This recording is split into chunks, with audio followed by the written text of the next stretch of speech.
बात आज की चैनल के कार्यक्रम आर पार में मैं सुरेंद्र चतुर्वेदी आपका स्वागत करता हूं। मैया मोरी मैं नहीं माखन खायो, खाने वालों की नकली जांच शुरू।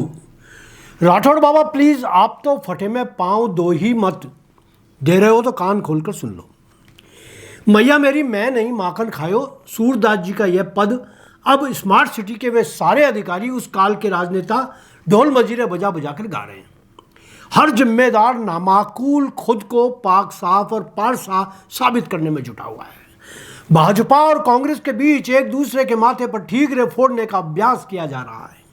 कभी विधायक अनीता बघेल कांग्रेस को भ्रष्टाचार का दोषी बताती हैं, तो कभी विधानसभा अध्यक्ष माननीय वासुदेव देवनानी, और दूसरी तरफ कभी न कुछ रहे मगर सब कुछ कहे जाने वाले कांग्रेसी नेता धर्मेंद्र राठौड़ की जुबान मिसाइल दागने लगती है। और असल में जो हरामी काजू बादाम वाला हलवा खा गए उनके लिए जांच के ड्रामे किए जा रहे हैं। यूडीएच मिनिस्टर झाबरमल कर्रा ने जो जांच समिति बनाई वो क्या खाक जांच करेगी? एक आरएएस 3 आईएएस के कारनामों की कॉपियां जांचेगा? वाह वाह वाह वाह वाह। मामूली सा एक एएन एक्सीएन लेवल के अधिकारियों की जांच करेगा? कमाल की उच्च स्तरीय जांच कमेटी बनाई गई है, अद्भुत और अविश्वसनीय है। इधर अजमेर कांग्रेस के कथित ठेकेदार धर्मेंद्र राठौड़ जयपुर में बैठकर अतिरिक्त आक्रामक हो रहे हैं। स्मार्ट सिटी के नाम पर करोड़ों का चूना लगाने वालों को बेनकाब करने की जगह वे भाजपा को कोसने में बहादुरी समझ रहे हैं, जैसे उनके कहने से दोषियों की कलई खुल जाएगी। मेरा तो राठौड़ बाबा से यही कहना है कि वह अपनी गांधी छाप लाल डायरी देखकर बताएं कि स्मार्ट सिटी योजना जब अजमेर में शुरू हुई थी तो राज्य में सरकार किसकी थी? अधिकारियों का मनोनयन किसने किया? रघु शर्मा की सियासती दादागिरी से कौन कौन अधिकारी ताकतवर बनाए गए? मोदी सरकार द्वारा दिए गए फंड से जब निर्माण और घपले शुरू हुए 2018 में, तब राज्य में राठौड़ साहब के सर्वस्व गहलोत मुख्यमंत्री थे या नहीं? हाँ, यह बात जरूर सही है कि उस समय अजमेर में दोनों विधायक भाजपा के थे, मगर उनकी सियासती हैसियत रघु शर्मा और उनके यशस्वी पुत्र सागर शर्मा जितनी भी नहीं थी क्या? बेचारी अनीता बहन और देवनानी भैया को तो स्मार्ट सिटी की बैठकों तक की सूचना नहीं दी जाती थी। उनकी बात को सुनता कौन था? फैसलों में उनकी राय ली कब जाती थी? ऐसे में घपलों और घोटालों में उनकी भूमिका को राठौड़ बाबा जी आप खोखले तर्कों से सिद्ध क्यों करना चाहते हैं?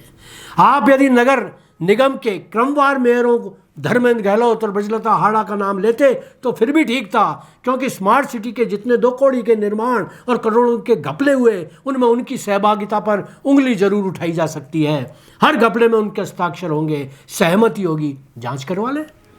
राठौड़ बाबा आपकी जानकारी में इजाफा करते हुए बता दूं कि स्मार्ट सिटी ने इस एलिवेटेड रोड हेतु फंड ट्रांसफर का जिम्मा राज्य के एक विभाग RSRDC, जो उस समय कांग्रेस सरकार के अंतर्गत आता था, को ही दिया था।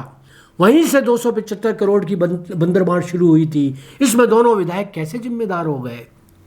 बाबा जी, आप उस समय घंटा बजाने क्यों नहीं आए जब एलिवेटेड रोड के मूल नक्शे को एक कुख्यात नेता के कहने पर आपके आका ने बदलवा दिया? मूल नक्शे में तो यह ब्रिजलता हाड़ा की तरह सीधा साधा था।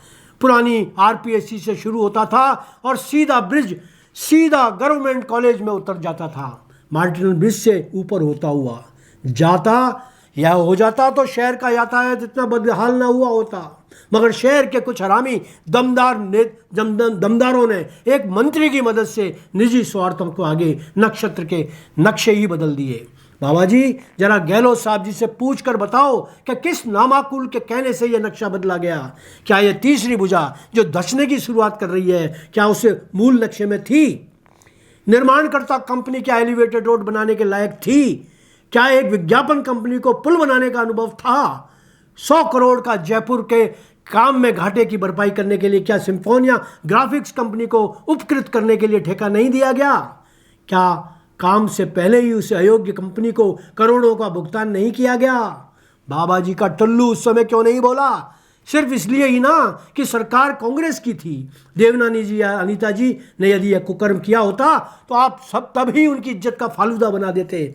बाबा जी, तब तो आपकी खोटी 54 रुपए में चल रही थी। तब तो आप सायरन बजाती गाड़ियों के काफिले में मुख्यमंत्री का साफा पहनकर घूमते थे। तब तो आपने कोई आरोप किसी पर नहीं लगाया। यदि आपने तभी देवनानी जी या बघेल पर भ्रष्टाचार के आरोप लगा दिए होते तो जनता अब मान जाती। आपने तो तब नगर निगम के क्रमवार दोनों मेयरों पर भी आरोप नहीं लगाए, क्योंकि वे कांग्रेस की बंदर बांट में व्यवधान नहीं पहुंचा रहे थे। बाबा जी, अजमेर के फटे हुए दूध के रसगुल्ले मत बनाओ। याद रखो, दूध में फिटकरी कांग्रेस ने ही डाली थी। आज इतना ही, धन्यवाद।